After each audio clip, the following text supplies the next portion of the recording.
YouTube, and welcome into day 2 of Longwood University's Communication Studies Department's live streaming research, presenting original undergraduate research. I'm your host, as always, Dr. Ryan Stouffer, joined by my fellow co-host, Dr. Where the hell is Hosterman today? Well, anywho, despite my co-host not showing up today, we have an exciting broadcast here for you that is going to present original student research here, and is also being broadcast by an all-student team. So let's cut back to the control room. We can say hi to all our student workers back there. They will be bringing you this live broadcast, and we'll have some behind-the-scenes takes between different presentations. We also have Skycam.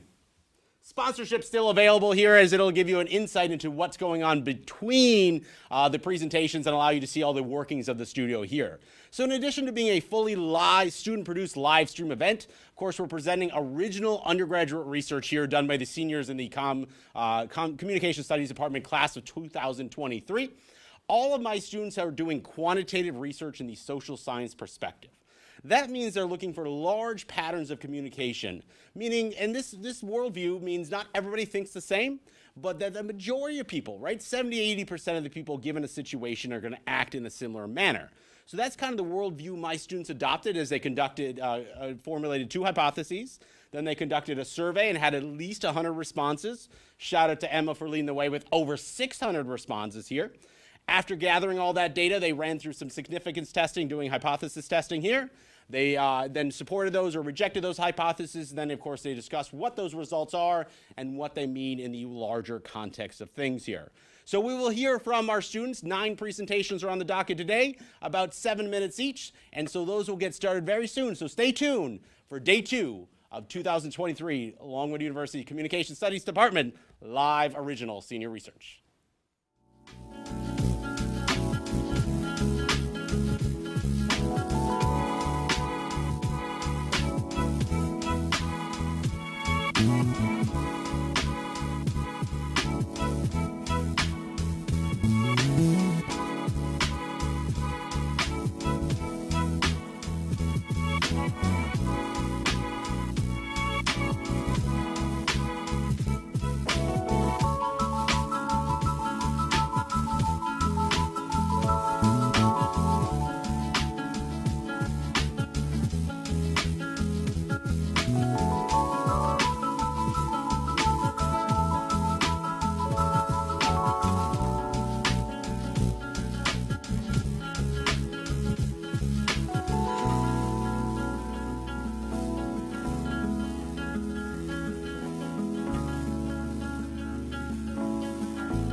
Top of the morning. I trust and hope that all is well with you and yours. It is an absolutely, truly gorgeous Friday morning. I am Nicole Ardovino. Hello, I am Lucas Freitas. And our research focused on television consumption habits and its effects on viewers.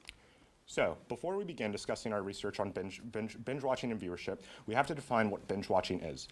In our study, we define binge watching as consuming television in 2 or 3 more episodes in one sitting. Now, research on binge watching has been done in 2020 by Steiner and Zhu. They conducted research on binge watching, and it mainly focused on just why individuals binge watch and why individuals choose to binge watch. However, theirs was through a more qualitative perspective, while ours is going to be a more quantitative and was done quantitative research. And we also focused on stimulation and other aspects as viewership, watching weekly, or choosing to binge watch. And through this, we used 2 theories. The first one was uses and gratification theory. And so through Katz et al., it was used through the discussion of that users seek out media to then be gratified by that specific media, as that'll go later with our constructs.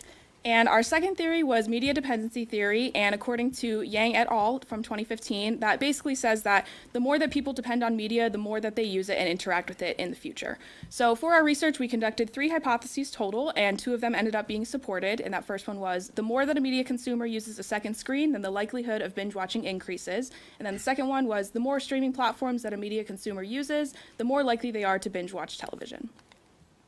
So for our methodology, we ended up having a total sample size of 139 participants, and that was after removing a few for inconclusive responses. Of the 139 participants, all of them were part of either the Gen Z or millennial generation. And then most of them were Longwood University students, as they were our target audience for that survey. And then 75% were female, and about 87% were from Gen Z. So for the survey itself, it took about 2 minutes to complete, and it consisted of about 12 questions, some of those being how often do you binge a TV show, how often do you get distracted while watching TV, and the majority of them were through a Likert scale from 1 to 7. And then we had 1 open-ended question at the end of the survey. And as I stated earlier, for our results, we ended up having 2 of our hypotheses were supported and 1 was not.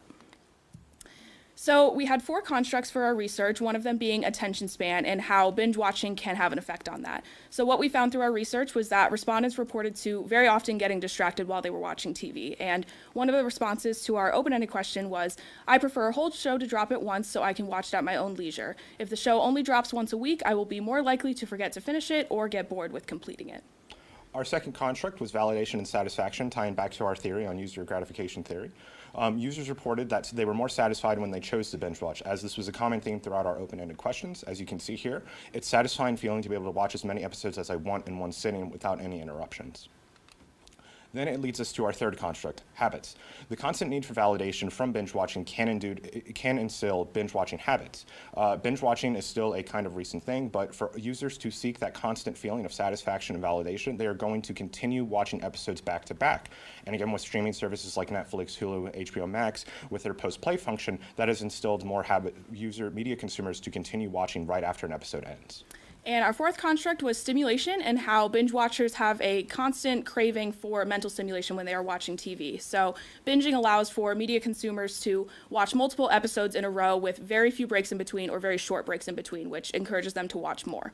And this relates back to our first hypothesis of the use of a second screen, because having, say, a phone or a laptop in front of you allows for even more stimulation and something else to focus on while you are also watching that television show.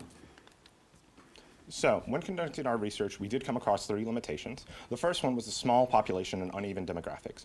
As our demographic was 75% female, 87% Gen Z, it left us with an uneven amount of demographics to pull from.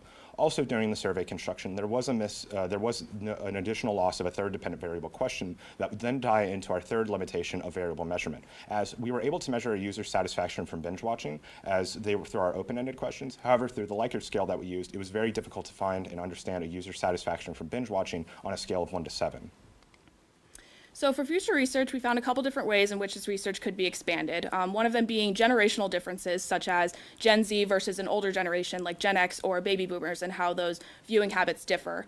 And then along with viewing habits on different online streaming platforms, we think that that could differ a lot, such as streaming on Hulu, which has a lot of advertisements, versus another platform like Netflix or Disney Plus, which has less advertisements. And then finally, we think that there could be a lot more research done on binge watching in general, as it is a relatively new occurrence and it's become more popular in the past decade or so. And there isn't a ton of research done on it quite yet, so a lot more could be done on that topic. And finally, we had 3 main observations after conducting this research, one of them being media consumers often get distracted while they are binging, and they do need that second screen present while they are watching TV. And the majority of our respondents reported to getting distracted either frequently, usually, or every single time that they binge watch TV.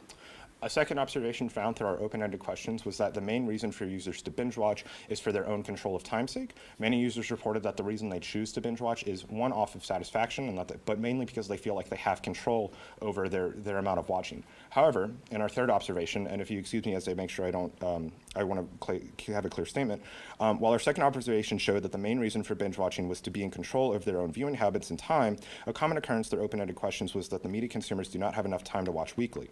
With streaming services again pushing the post-play function, leaving around only 20 to 5 seconds for breathing time for a user to stop, it leaves us with the report that binge watching is not of our own choice, but of the addictions pushed by streaming services. Thank you so much for your time today, and we hope that you enjoy the rest of today's presentations.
Salary negotiations dictated by her age and her gender. So first, what is negotiation? The goal, according to Neal 2013, the goal of negotiation is to get a good deal. She broke it down into 3 parts: alternatives, reservations, and aspirations. Let's start out with a story. In 2006, the U.S. Tennis Open came up with a new rule that they were able to replay calls and the players were allowed to challenge. And about 1/3 of the tennis players decided to go into this role. But what was really interesting is only women challenged 28 compared to men challenging 73 calls. So going through this, my theories I used was gendered communication and age communication. And the two hypotheses I chose to share were women over 40 are less likely to negotiate to women under 40, and men over 40 are more likely to negotiate than men under 40. So my methodology, these are my participants. 256 people took my survey, a more percentage of female. The average age was 50, and I had a total of 11 questions, 2 open-ended questions, and my first hypothesis was statistically non-significant, and the hypothesis 2 was statistically significant. So now let's dive into the constructs. Construct number 1, what is negotiation? As I mentioned before, negotiation it should produce a wise agreement. If an agreement is possible, it should be efficient and it should improve or at least not damage the relationship of the parties. And that's by Roger and Yuri, 2011. Going into construct number 2, what is principal negotiation? This is a different negotiating tactic. It's more used, women tend to lean more towards this tactic of negotiation because it's more for listening rather than just talking and arguing like for that negotiation. Construct 3, how does gender make a difference in negotiation? So for one of my hypotheses that I didn't choose to put on the methodology, but it was men are more likely to negotiate than women in salary or in jobs. And this is still true today, but I feel that after maybe some time, women will kind of reach men or overgo their line and maybe surpass men in negotiation. But for right now, they're still under, but they're working hard, and I think one day it might happen. But going into construct number 4, how does age make a difference in negotiation? This was actually one of my most interesting constructs because I had one hypothesis, which was women over 40 are more likely to negotiate than women under 40. So after I gathered my data, I decided to switch the women and put men. So I did men under 40 were less likely to negotiate than men over 40, which was really interesting because I would have thought, both for women and men, that over 40 would be more likely to negotiate because they have had like the practice, they've just had more experience. And it was actually interesting because for the first hypothesis of the women under 40 were very close to the women over 40. And so like a very close mean. And then the men, it was actually the men under 40 were more likely to negotiate. So I thought that was really interesting. And that might be because of different negotiation tactics that are being used today. Now, looking at my limitations, what I would do differently. Survey questions, one of my open-ended questions, I just geared it towards women, and I feel like if I geared it towards men too, I would have had really cool data to compare. So that's one of the things I would have changed. I might have changed up, would have changed up some of my questions because I feel like I was a little repetitive at times, and it might have confused some people. And then I would have added more open-ended questions because I feel that a lot of my open-ended questions, I got so much interesting information. I feel like that kind of led my project. Future research, I want to dive deeper into looking at remote jobs compared to in-person jobs because I feel like the negotiation tactic might be different for that because I feel like maybe people going into remote jobs don't want like that person-to-person contact as much, and so kind of maybe diving deeper into that and negotiating for job salary and just jobs in general. Okay, to wrap this all up, looking at all of the information that I've gathered this semester, I've learned that men are still more likely to negotiate than women. This is because women haven't historically been in the negotiating field as long as men. Thus, women should stop wasting their time trying to be more like a man because trying to be a man is a waste of a woman. Thank you so much for listening today, and I hope you all enjoyed.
Hi, I'm Audrey Biringer, And I'm Gretchen Wiggins. and the title of our research is Women's Safety in a Digital Age, the Physical and Emotional Dangers Perceived by Women as a Result of Social and Mass Media.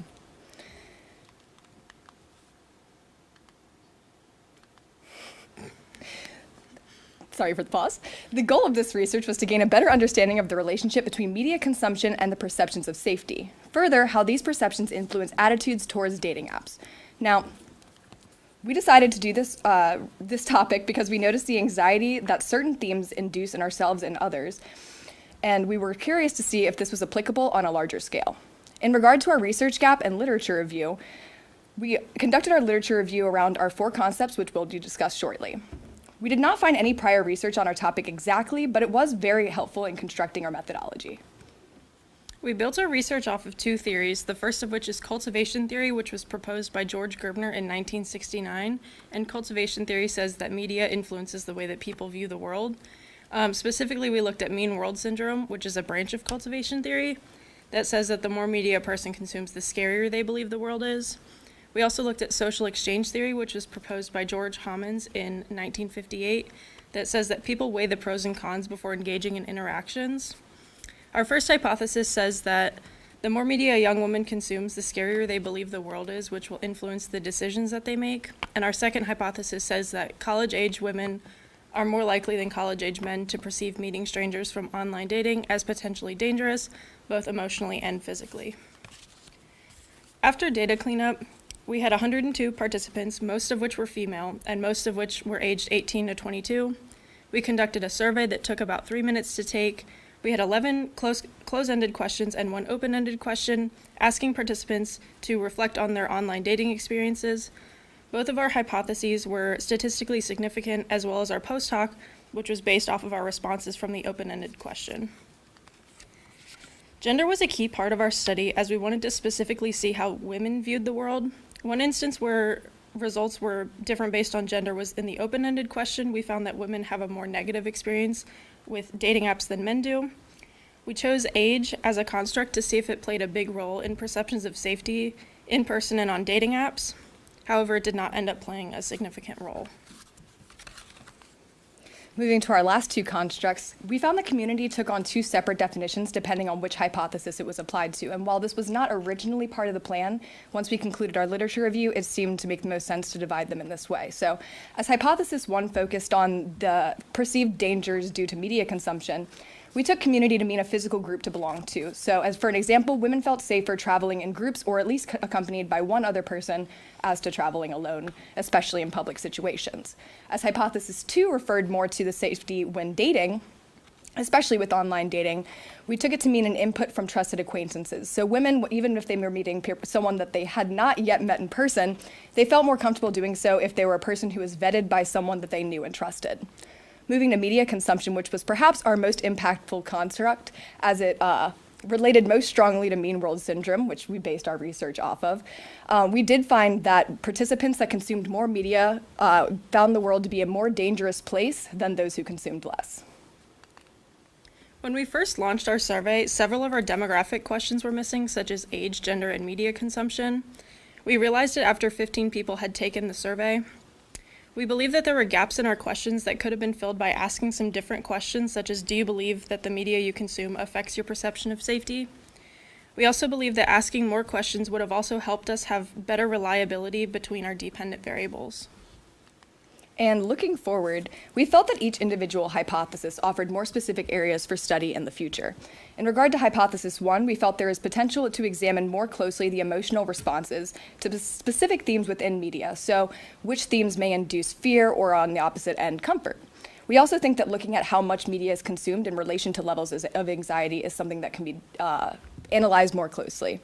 And in regard to hypothesis 2, we felt that there is a potential to examine differences in dating tendencies, especially online, between different genders and sexual orientations. We also would like to look deeper into why people may have some reluctance to combine online relationships with in-person relationships, as online appearances are more curated, so we feel that there may be some sort of dissonance amongst the user if they have to bring those together. Moving forward, this research allows us the opportunity to reflect on our media consumption and how that affects our perceptions of the world. It is also important to recognize that the media often highlights more negative aspects of the world. Overall, we do feel like our goal was reached in this research as all of our hypotheses were found statistically significant, and we're interested to see the effects that media consumption will have on communication trends in the future. I'm Audrey Biringer. And I'm Gretchen Wiggins.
Hello, my name is Jenna Lathom, and I'm here today with my partner, Caroline Hampton, and we're going to talk about our research study on the perceived ability on how well TikTok knows its users. Our overall research topic of interest was researching the way TikTok users both interact and engage with video content and the ways in which they personally perceive how well TikTok knows them and their viewing habits. What has made our research study different from previous studies is that we focused on interpreting people's perceptions on the way they personally use TikTok. There are two theories that led our research, both coming from communicationtheories.org. The first theory is uses and gratifications theory, which can be explained as focusing on an active audience and what people individually do with their media rather than the effect that the media has on people. The second theory that we used was framing theory, which can be explained as media messages always being framed towards an intended audience, which then affects the perception of the certain message by other media users. And within our research, we had two separate and significant hypotheses that led up the entirety of our study, which can be seen on the screen now. For our research, we conducted a survey which took respondents approximately 4 to 5 minutes to complete. We had a total of 103 responses, which were all Gen Z individuals, which ranges from people born between 1997 to 2012. And out of our respondents, 76% were female, while only 21% were male. And as stated previously, both hypotheses were statistically significant, while our post hoc hypothesis was not significant. For our research study, we had 4 constructs. Our first construct was social media usage with Gen Z. Members of Gen Z have reported using social media for 4 hours or more per day. This rate of hours is almost double the amount of U.S. adults, Briggs 2022. 96 of respondents reported that on any given week, they spend 4 more hours watching video content while on social media platforms. Our second construct was interactivity. Interactivity on social media platforms has become a key factor for user engagement. Gen Z users tend to prefer short-form video content platforms such as TikTok. TikTok tailors content shown to users by their level of interaction.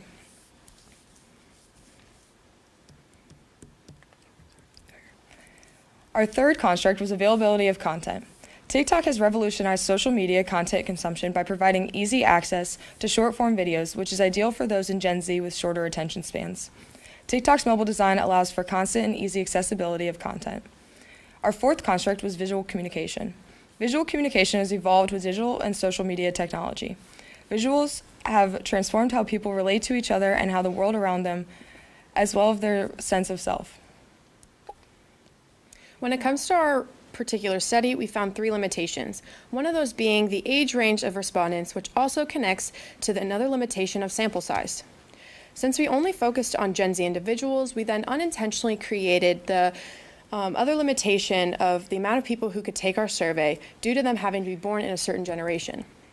And the last limitation that we found for our research was the limited time frame that we had to get responses, due to us only having 2 weeks to gain responses that then limited the end amount that we received. As previously stated, a large majority of our respondents were female. So for future research, we suggest using gender as the targeted demographic rather than Gen Z. For future research, it would be interesting to compare TikTok to other social media platforms that offer short-form videos such as Instagram Reels, YouTube Shorts, and Snapchat Spotlights. We also suggest using alternative methods of qualitative research rather than quantitative. Qualitative will give respondents the chance to explain their reasoning behind their responses.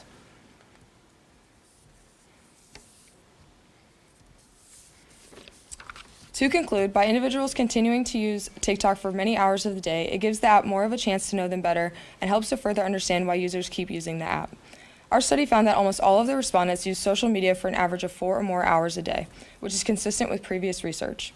73 of our respondents believe that TikTok knows them well, indicating a high chance the app's algorithm understands their interests. The content social media users constantly watch, interact, and engage with works to create a perceived mindset within the user that makes them believe that the content connects personally with their sense of self.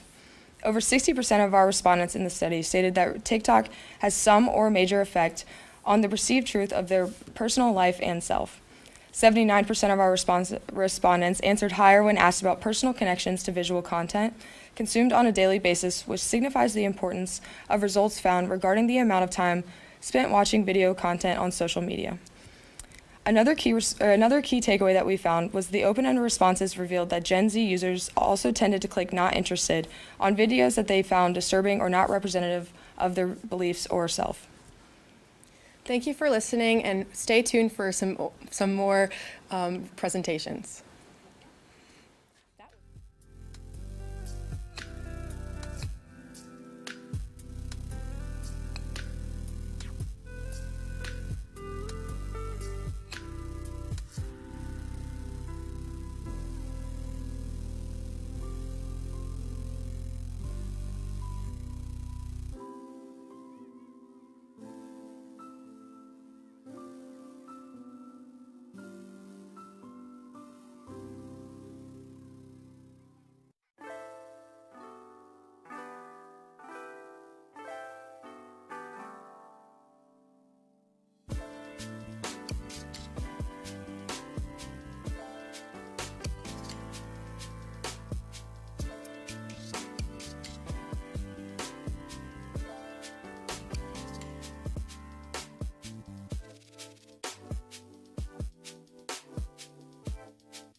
Hi, my name is Emma Wade, and this semester I conducted a study on responses to horror.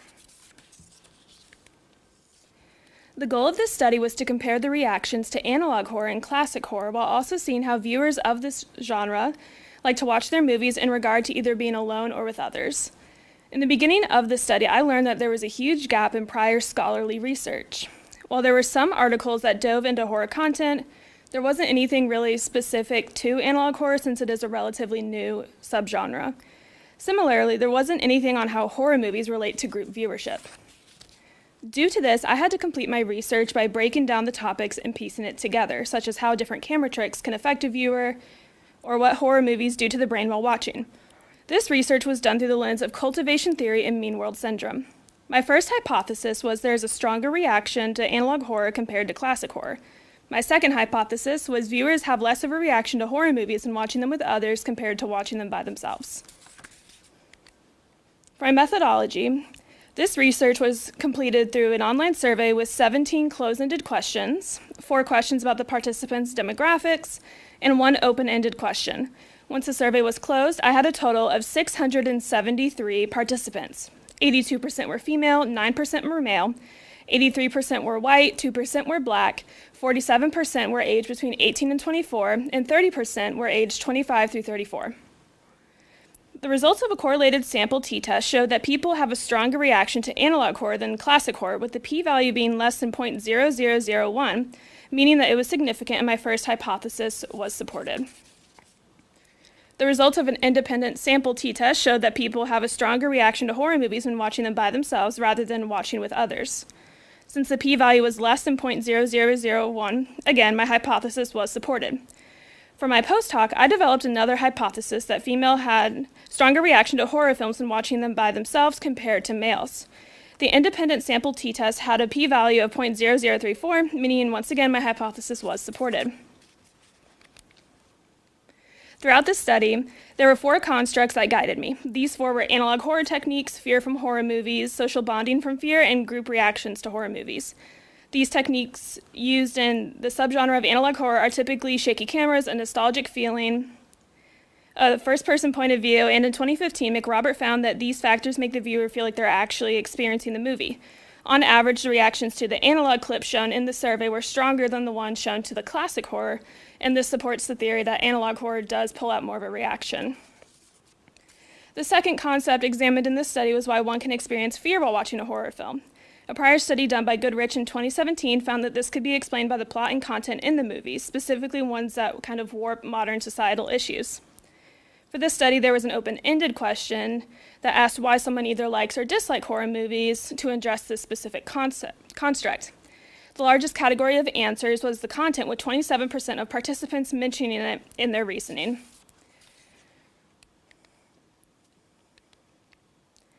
The third concept is how social bonds can be developed and strengthened through fear. Research done by Gongestad and Greb in 2017 explained that oxytocin is a hormone that is released during adrenaline, which can be caused by fear. And in 2022, Skinner's work supported that this hormone can strengthen romantic or platonic bonds. So we can logically infer that watching horror movies ends up strengthening bonds. Referring back to the open-ended question, a popular reason for either liking or disliking horror movies was related to family, friends, or significant others. The final concept I pulled into the study was how groups react when watching horror movies. Once again, I did have to split this one into 2 parts. A study in 2015 by Aragon found that people sometimes have an opposite reaction that reflects how they're truly feeling, such as wanting to squeeze something that's really cute. And this could explain why someone would laugh during a horror movie when they're actually feeling scared. And once someone does laugh, it's natural for this reaction to spread throughout a group, and this is because of a process called mirroring, which Johnston supported in 2017. And these 2 points together can lend a hand in explaining why horror movies with friends is more fun than watching them alone. When asked how they like to watch scary films, 55% of participants stated that they prefer to watch with their friends. So as with any study, I did have a few limitations, with the first being the reliability of my questions for my first hypothesis.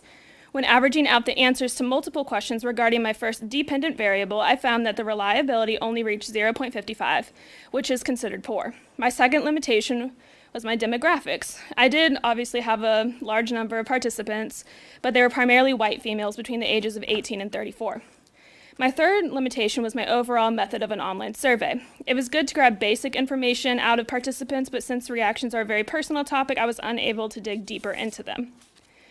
For future research of horror movies, it would be beneficial to have a wider variety of participants since pretty much everyone can watch a horror movie. I would like to see future research on a different topic regarding horror movies, such as mental health.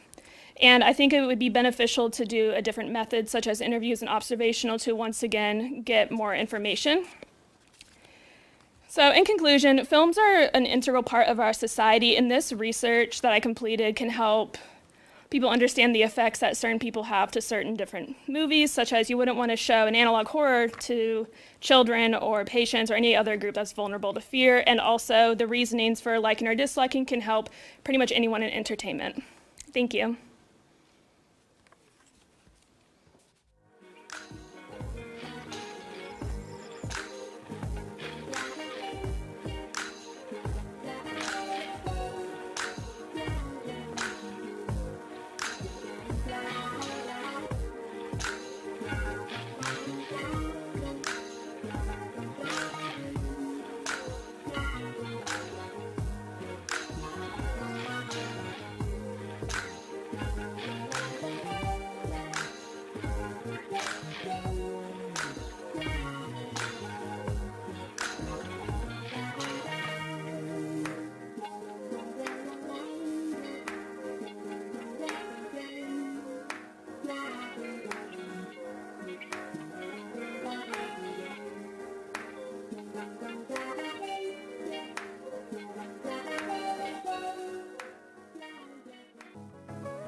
Good afternoon.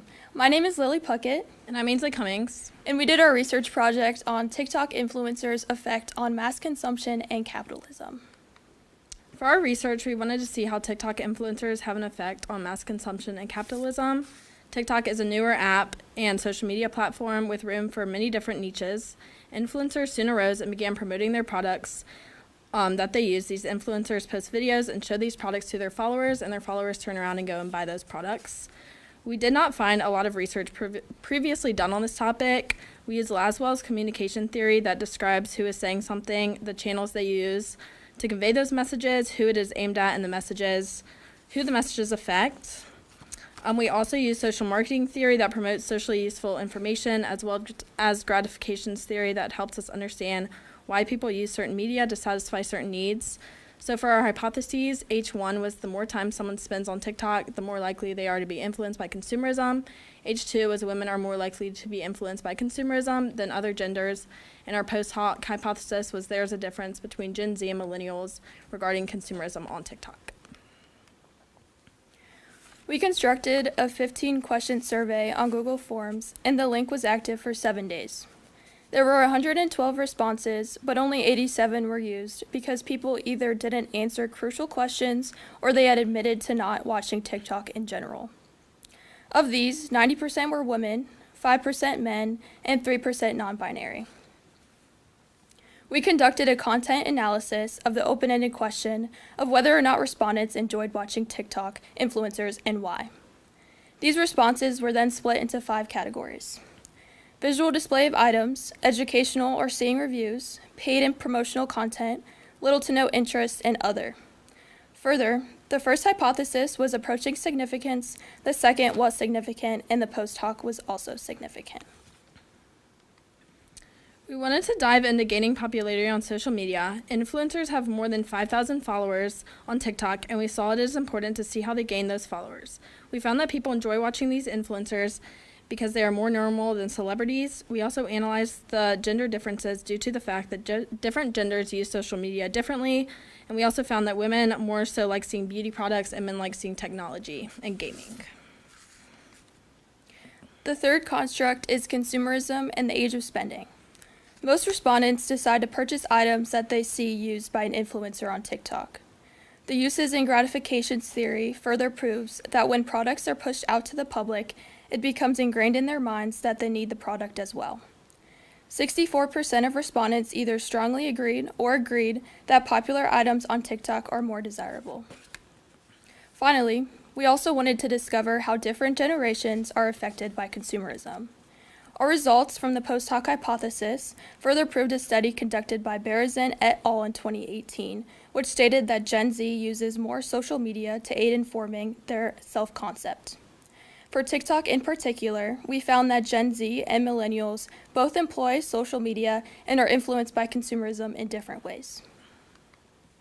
Our limitations were a sample size in which would have been more diverse if we had equal parts of women and other genders, as well as generational differences, such as more Gen Z and millennials.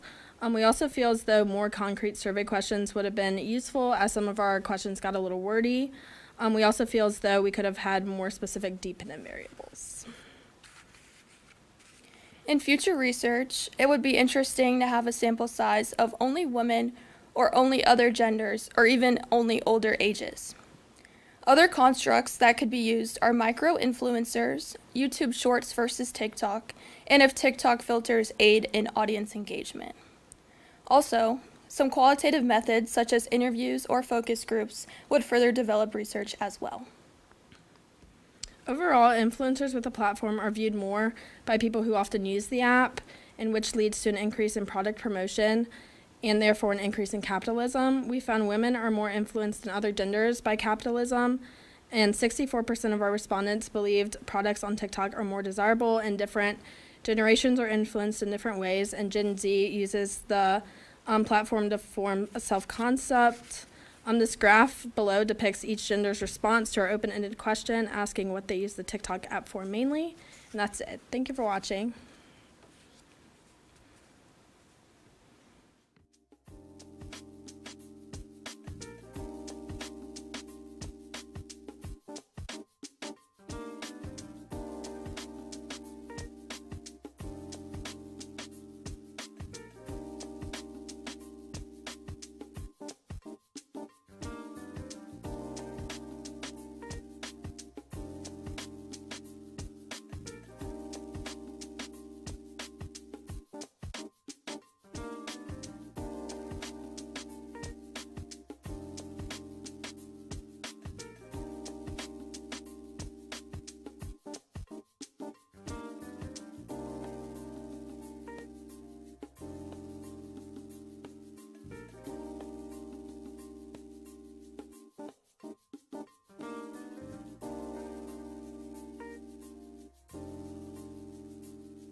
Hello, everyone. I'm Gavin Harrison, And I'm Isaiah Wilkins. and we're presenting to you Music and Moods, the Universal Connection.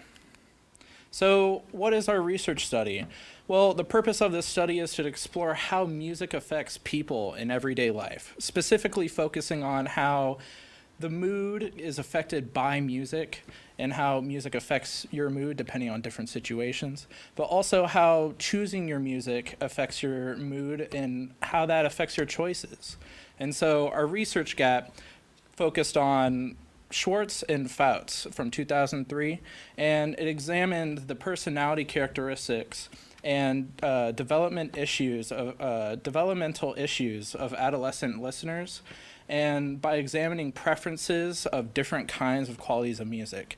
So although this has similarities between its personality and what we'll talk about later on, there wasn't any actual research that was just like ours or had the same exact kind of study as ours.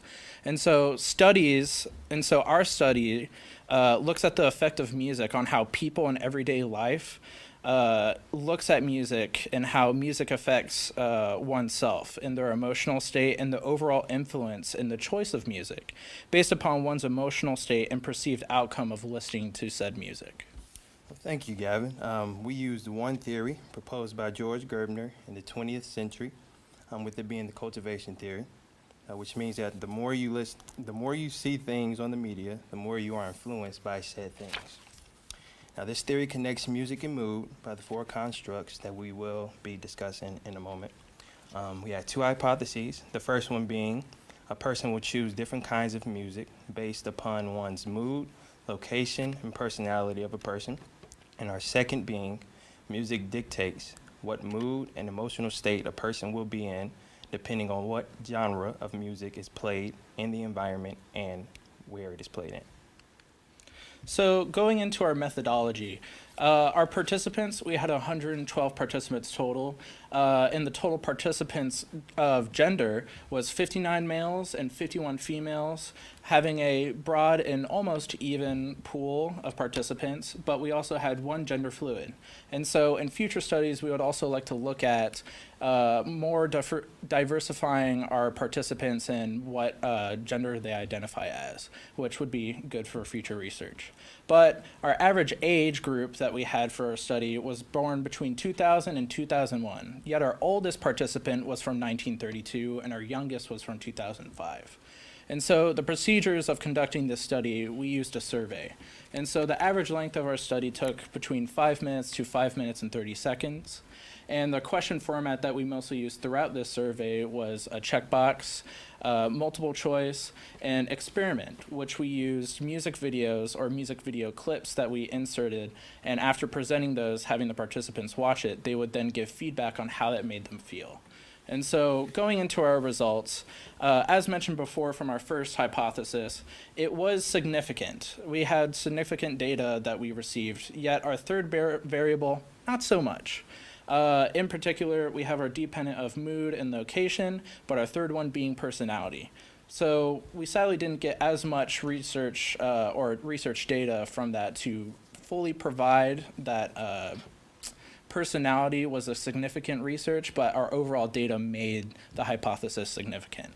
Going into our second hypothesis, it was just barely significant, yet our dependent variable for genre and environment did influence our choice of music. And for our first construct, we chose to talk about music's role in everyday life.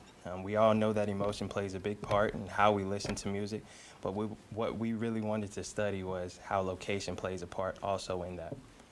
And for our second construct, we talked about the consumption of music. We know that there are different ways of streaming music now, like YouTube, Apple Music, Spotify, and our mission was kind of to get feedback from our participants on how they stream and consume music.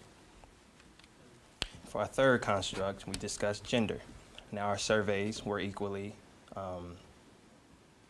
in response to our results, concerning our results, but the only question we had with gender was what our participants' gender was, and we had a total of 113 participants with 59 males and 51 females. And with our fourth construct being mental health, we know that it includes our emotion and psychological health and just overall well-being. And we just wanted to know how music made people feel mentally. So what we did was get a group of participants and allow them to listen to one song and ask them afterwards how they felt. So going into our limitations, our sample size, as said before, 112 participant, yet it was not enough, not a diverse enough age range. We didn't have an equal representation of each individual group, and so we would love to see that more in the future.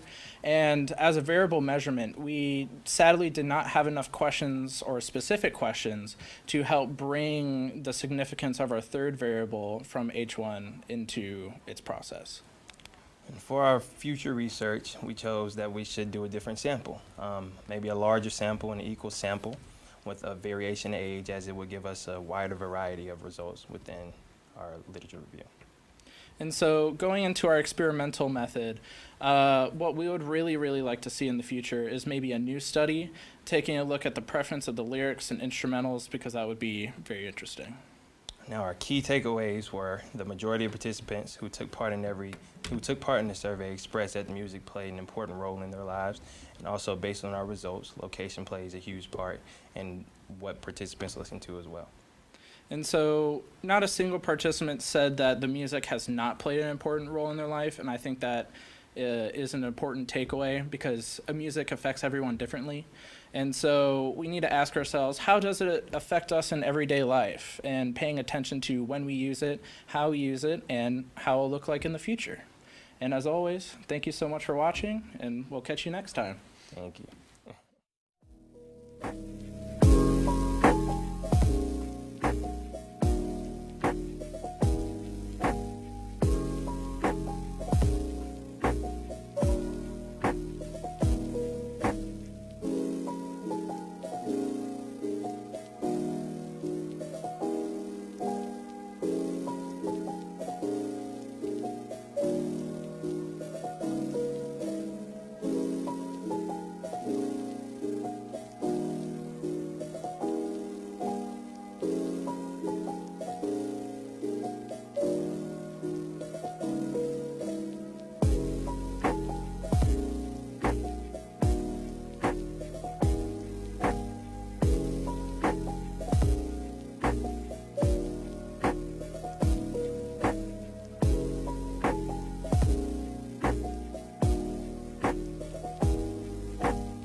Good afternoon, everyone. My name is Jacob Farmer-Rylands, and today I'm going to be discussing my research study, engagement versus participation in state and local elections. So before we begin, I'd like to define what engagement is versus participation, and political engagement can be defined as online and offline political discussion, so discussions of political matters. Political participation, quite simply, is the act of voting itself. A research gap existed, and that's what I wanted to cover with this study. Specifically, little research discusses whether using multiple platforms, such as social media, to gather news actually results in increased participation in state and local elections, specifically regarding that participation among Generation Z, or around 18 to 24 aged individuals. I used two theories primarily to develop this study. The first was the social media political participation model, which essentially states that the more you express an interest about political content on social media, the more likely those platforms are to service you that content, and the more likely you are to then vote. I also used political information efficacy developed by Cade et al. In 2007, and that essentially states that the more informed you feel on the issues at stake in a given election, whether it's state, local, or federal, the more likely you are to actually participate in that election. I developed 3 hypotheses throughout this study. The first 2 I developed prior to my data collection, and the third, my post hoc, stated that Americans who vote in state or local elections are actually going to be more likely to engage in discussions than Americans who do not. So as for my methodology, my procedures included a 3 to 5 minute survey that I developed. It took about 3 to 5 minutes to complete, and it was completely anonymous, asking about respondents' news consumption and voting history, as well as their and their parents' political affiliation. Questions included things like rank your top 3 sources of political news, where respondents were able to choose between mutually exclusive answers such as Instagram or broadcast or cable news. I had 123 participants total. They aged about 87% between 18 and 24, so right in that Gen Z age frame. And as for race, they were 77% white and 71% female with regard to gender. The results from my hypotheses, the 2 that I developed prior, were insignificant, so there was not a significant relationship between respondents' statuses as news omnivores, meaning that they were getting lots of political news from lots of different sources, and their engagement in state or local elections. However, my post hoc hypothesis was significant, meaning that if you vote in an election, you're quite likely to discuss your political participation outside of just the ballot box. I used 4 constructs primarily to develop this study. The first was parents' roles in political socialization. So historically, parents have played a preeminent role in informing their children on political matters under the age of 18. And 35% of my respondents actually adopted their parents' political beliefs and likely their news repertoires or the sources that their parents gather news from. Meaning if their parents identified as very conservative, they identified as very conservative or liberal, and so on. Another quick stat that I found quite interesting, 59% of respondents indicated never, rarely, or occasionally engaging with in discussions of political matters with their parents growing up. And that goes right into age. So how does that translate once you turn 18 and you can vote? Well, participant statuses as news omnivores, it really had little bearing on their ultimate political participation. And that was in line with established research findings that surveyed millennials. So Generation Z behaviors really differentiated little from millennials. Now, my third construct was news coverage and consumption. Specifically, were participants engaging with local, state, and federal news?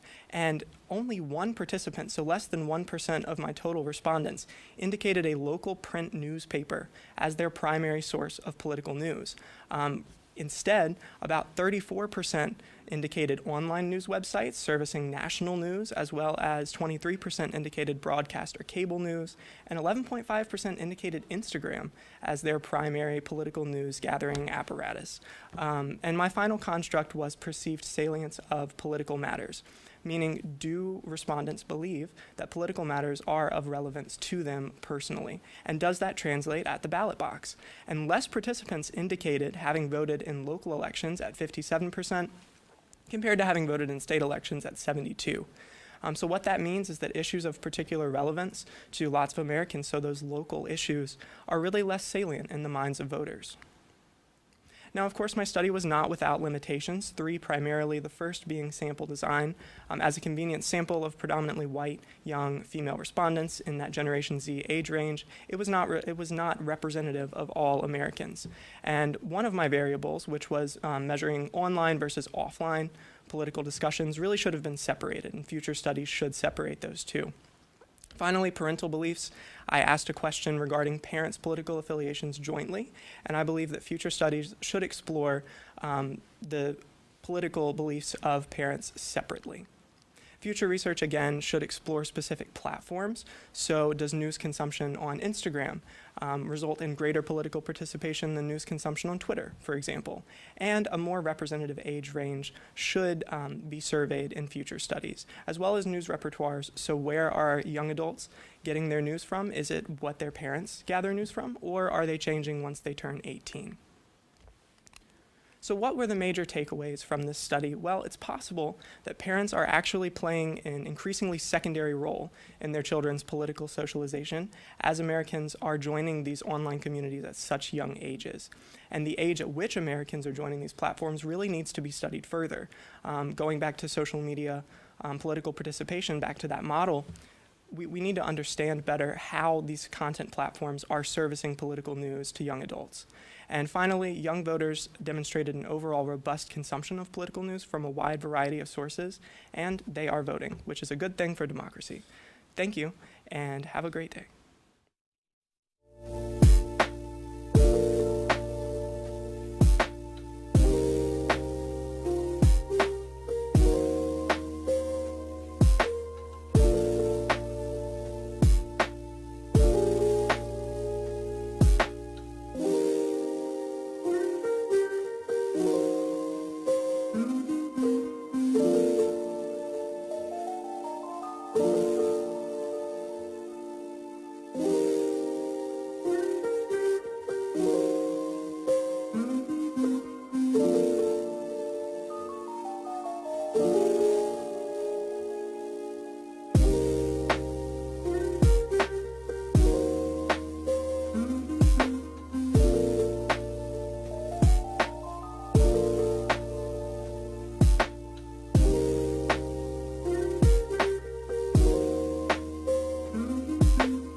Hi everyone, my name is Quincey Urban, And I am Cole Pillow. and we're going to be talking about conflict resolution in young adults.